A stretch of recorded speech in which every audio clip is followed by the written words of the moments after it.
को नहीं हरा पाए, तो आप एज विपक्ष आप लोगों को ये सोचना चाहिए कि आप जनता के मुद्दों को उठाने में विफल रहे हैं। और रही बात वोटिंग परसेंटेज की मुसलमानों की, तो 8% 2022 के चुनावों में उत्तर प्रदेश में मुसलमानों ने की है। लेकिन नतीजा ये कि अगर वो मुसलमान जो भाजपा की जीत को सेलिब्रेट करते हैं, बाबर की बात करें या फिर आप शकील की बात करें, मीदा खान की बात करें, या मेरे जैसे बहुत सारे लोग हैं हमारे जैसे जो एक पार्टी को समर्थन देते हैं, और हर किसी को आजादी है इस देश में रहकर अपनी अपनी मर्जी से, कोई ऐसा नहीं है कि सिर्फ वहां पर सपा ही है। सपा कितने सारे लोकल दल है जिनमें ये वोट डिस्ट्रीब्यूशन बिल्कुल है, आजादी है, जिस पार्टी से जो लड़ना चाहे उसे आजादी है, वो उस पार्टी से लड़ सकता है।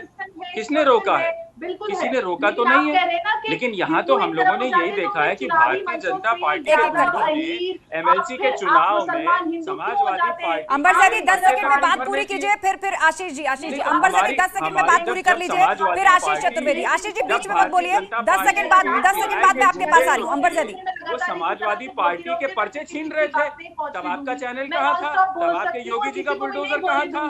तब ये निदा खान जी। आशीष जी आप इस तरह देखिए, मैंने आपको कहा कि मैं आपके पास लौटूंगी, एक बार वो अपनी बात पूरी कर ले। आपको मैंने अनइंटरप्टेड 2 मिनट दिए बोलने के। अंबरज़ैदी को बात पूरी कर लेने दीजिए। देखिए यही बात है जिससे आप पर आरोप लगता है, विपक्षी पार्टियों पर आरोप लगता है कि जब कोई मुसलमान बात करता है भाजपा समर्थित होने की या उनकी पॉलिसी से सहमत होने की, आप इस तरह चीजें खराब करने लगते हैं। ये मैसेज सही नहीं जा रहा आशीष चतुर्वेदी जी, ये मैसेज सही नहीं जा रहा। अंबरज़ैदी बात पूरी कीजिए, मैं आपके पास आऊंगी। आशीष जी तो आप कहाँ, ये जब हमको तो बोलने नहीं दे रही हैं। आपको अनइंटरप्टेड 2 मिनट दिए आशीष जी, मैं फिर आपके पास लौटूंगी। एक बार अंबरज़ैदी बोले, वो वैसे भी लेट जुड़ी है हमारे साथ। इतना डर लगता है मेरे बोलने से, तो बुलाते ही क्यों है भाई? अगर इतना डर लगता है कि मेजर साहब इतना बोल, आपको डर लगता है, आपको डर लगता है, भ्रम फैलाते हैं, आपको गुंडागर्दी करने की आदत है। ये आपकी पार्टी का यही पैटर्न है कि आप गुंडागर्दी करिए, चाहे आप सत्ता में रहे, सत्ता के बाहर रहे या फिर टीवी पे रहे। अगर कोई बात कर रहा है तो तमीज किस दायरे में, आप दूसरे को बात रखने दीजिए। मैंने आपके ऊपर नहीं बोला, मैंने पेशेंटली वेट किया, मुझे एंकर ने मौका दिया अपनी बात रखने का, तभी मैंने स्टार्ट किया है। ठीक है अंबर जी, 10 सेकंड में बात पूरी कर लीजिए, फिर आशीष जी। नम्रता से मैं आपके चैनल से निवेदन कर रहा हूँ कि अगर आपके चैनल को इतना डर लगता है हमसे, तो मत बुलाइए। आशीष जी पेशेंस रखिए, ये सही बात नहीं है। सारे पैनलिस्ट को बात करने दीजिए। मैं आपके चैनल पे आपने कोई पॉइंट रखा, उसके बाद अंबरज़ैदी कुछ ऐड करना चाह रही थी, आपको फिर कुछ बोलना है, मैं लौटूंगी आपके पास, लेकिन इस तरह खराब मत कीजिए डिबेट को। बोलना हो तो ही बुलाइए, वरना मत बुलाइए, मत बुलाइए। किसी को भी बुला के आप वाहवाही करते हैं। आशीष जी मुसलमान हूं, अगर आप, मैं कह तो रहा हूँ, अंबानी साहब को मैसेज देखिए, सुनिए आशीष जी, अंबरज़ैदी ने सवाल उठाया है, वो साफ तौर पर कह रही है नाम मेरा अंबरज़ैदी है, मुसलमान हूं, और उसके बाद मेरा प्रश्न, उसका जवाब दें आशीष जी। अंबरज़ैदी बताइए क्या पूछ रही हैं आप? अगर आपके चैनल को इतना डर लगता है तो मत बुलाइए। मैं कह रहा हूं ना, आप क्यों बुलाते हैं? अंबर जी बोलिए, आपकी आवाज जा रही है, आप अपना सवाल कीजिए, आपकी आवाज जा रही है, वो सवाल मैं लेके जाऊंगी आशीष जी के पास। क्या पूछना चाहती हैं? आपके चैनल को बहुत मिल रहा, लेकिन जो है देश की जनता को इससे कोई लेना देना नहीं है। तो ये तकिया मुसी मुद्दे आप लेकर के बैठ जाते हैं, और यदि अगर आप ये सही तरीका नहीं है आशीष जी, सही तरीका नहीं है। आप सवाल का जवाब दीजिए, आप डिबेट खराब कर रहे हैं। आप बुलाते क्यों हैं हमें? आप क्यों बुलाते हैं हमें? जब हमें आपको बोलने का मौका ही नहीं देना है तो बुलाते क्यों हैं आप? ठीक है अंबरज़ैदी, शांत हो जाइए, शांत हो जाइए। आपने 2-3 पॉइंट्स उठाए हैं, मैं आशीष चतुर्वेदी के पास वो ले जाती हूँ। आशीष जी आप लगातार बोले जा रहे हैं और आपने अंबरज़ैदी के सवाल नहीं सुने होंगे, वो मैं रख देती हूँ, उसके बाद आप बोलिए।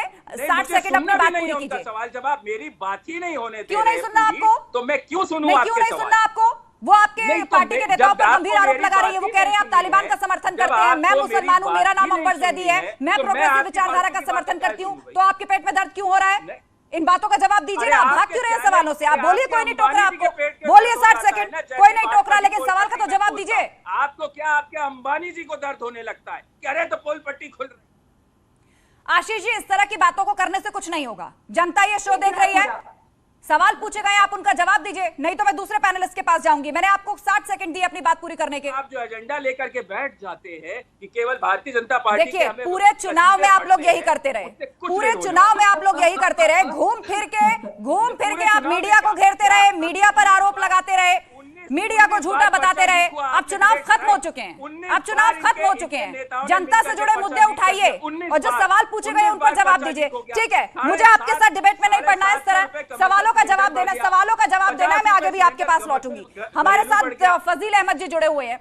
फजील अहमद, अभी अंबर जैदी जिन बातों को उठा रही थी, उन्होंने कहा कि विपक्ष जो है वो बार बार इस तरह की मानसिकता को हवा देने का काम करता है क्योंकि उनकी राजनीति को ये सूट करता है, उनको मुसलमानों का वोट चाहिए, इसीलिए कुछ ऐसे मुद्दे जो कि विकास से जुड़े हैं, सामाजिक तौर पर भी, आर्थिक तौर पर भी मुसलमानों के, जानबूझकर उनको टच नहीं करता। और जब भाजपा करती है तो बरगलाया जाता है मुसलमानों को, डर दिखाया जाता है मुसलमानों को। देखिए, अंबर जैदी ने कहा कि विपक्ष, तो मैं पूछना चाहता हूं कि अंबर जैदी साहब क्या सत्ता पक्ष हैं? भाई वो एक सोशल एक्टिविस्ट है ना, सत्ता पक्ष नहीं तो विपक्ष से हम, हमारे लिए दोनों पक्ष बराबर है। सत्ता पक्ष भी हमारे लिए बराबर है और विपक्ष भी हमारे लिए सम्मानजनक है और सत्ता पक्ष भी सम्मानजनक है। हमारी किसी से कोई दुश्मनी नहीं है निजी, हम विचारों के आधार पर कभी भी किसी के साथ हाथ मिला सकते हैं और नीतियों के आधार पर किसी से हाथ छुड़ा सकते हैं, ये अधिकार हमको संविधान ने दिया है। तो नंबर एक बात की, अगर हम बात कहें कि विपक्ष, भारतीय जनता पार्टी के गुंडे अभी हाल में 25 लाख की लूट हुई गाजियाबाद में, एक 5 साल की लड़की का रेप करके अयोध्या में सर काट दिया गया, तब आपका चैनल कहां था? एक मिनट, हाँ, आशीष चतुर्वेदी क्या कह रहे हैं आप? दोबारा दोहराइए अपनी बात, आपकी आवाज आ रही है। आप सुन पा रहे हैं मुझे आशीष चतुर्वेदी? बिल्कुल। हाँ, तो ये बताइए, जब बाबर की लिंचिंग हुई थी, उसके मुस्लिम पड़ोसियों ने जो कि समाजवादी पार्टी से ताल्लुक रखते थे उसे पीट कर मार डाला था, आप लोग क्यों खामोश थे? क्योंकि वो भाजपा की जीत पर मिठाई बांट रहा था। यही आज का विषय है, इस पर भी तो जवाब दीजिए ना। बाकी मुद्दे उठाइए, आपको किसने रोका है, लेकिन इस पर भी तो जवाब दीजिए। अब मेरा सवाल है